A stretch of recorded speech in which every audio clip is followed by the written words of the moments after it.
Good to have you back now. Starting with news happening all around Nigeria. We have President Tinubu orders withdrawal of officers guarding VIPs for court police duties.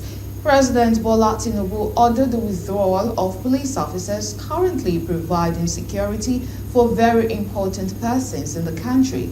Henceforth, police authorities will deploy them to concentrate on their court police duties. The presidential directive was issued at security meeting President Tinubu held on Sunday with the Police, Air Force, Army Chiefs and Director General of the Department of State Services (DSS) in Abuja. According to the presidential directive, VIPs who want police protection will now request well-armed personnel from the Nigerian Security and Civil Defense Corps. Moving on to the next story, we have 38 abducted Kwara church worshippers regain freedom. Kwara State Governor Abdulrahman Abdulrazak announced the release of 38 persons who were recently abducted during an attack on Christ Apostolic Church in Erigbo, Ekiti local government area of Kwara State. This was disclosed in a statement by the governor's chief press secretary, Rafiu Ajakaye, on Sunday.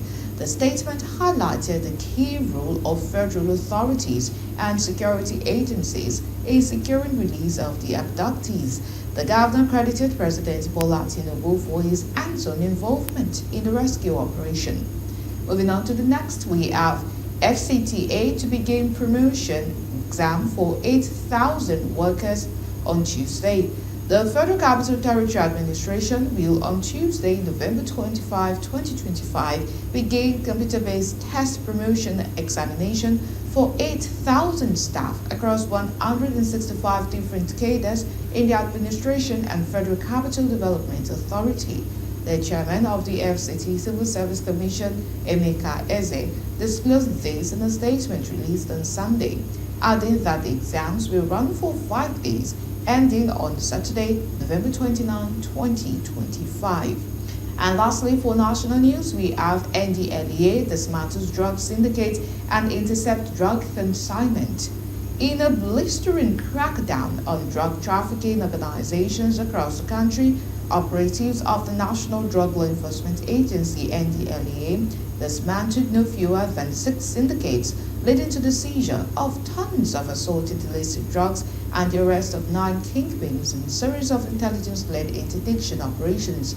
In one of such operations, NDLEA officers on Tuesday, 18 November 2025, arrested 2 members of a drug trafficking syndicate organization in Onitsha, Anambra State, where they showed up to take delivery of 5.40 kilograms of methamphetamine, 10.70 kilograms of loud, a strain of cannabis, 16 grams of cocaine, 200 grams of phenacetin, 200 grams of methamphetamine, and 100 grams of caffeine concealed in pressure machine cylinders imported from South Africa. And moving on to stories around the world, we have Israel kills top Hezbollah official in first attack on Beirut in month. Israel's military killed a senior member of the militant group Hezbollah in an airstrike on the southern suburbs of the Lebanese capital Beirut, despite a ceasefire. It described Ali Tabtai, Hezbollah's chief of staff, as a veteran of the group who had held a series of senior positions. Lebanon's health ministry said at least 5 people were killed and 28 others wounded in the strike, which hit an apartment building in the densely populated Deir district. Hezbollah confirmed Tabtai's death, adding Israel had crossed a red line in carrying out the strike. And lastly, from the international scene, we have Trump says Ukraine showed zero gratitude for U.S. peace effort. U.S., Ukrainian and European officials gathered in Switzerland on Sunday for talks on the contentious American peace plan proposal to put to Kyiv this week, with terms critics would say constitute a Ukrainian capitulation.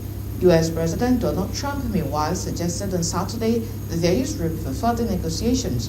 But on Sunday, the president criticized Ukraine and its European backers, saying Ukrainian leadership has expressed zero gratitude for their efforts, and noting that Europe continues to buy oil from Russia.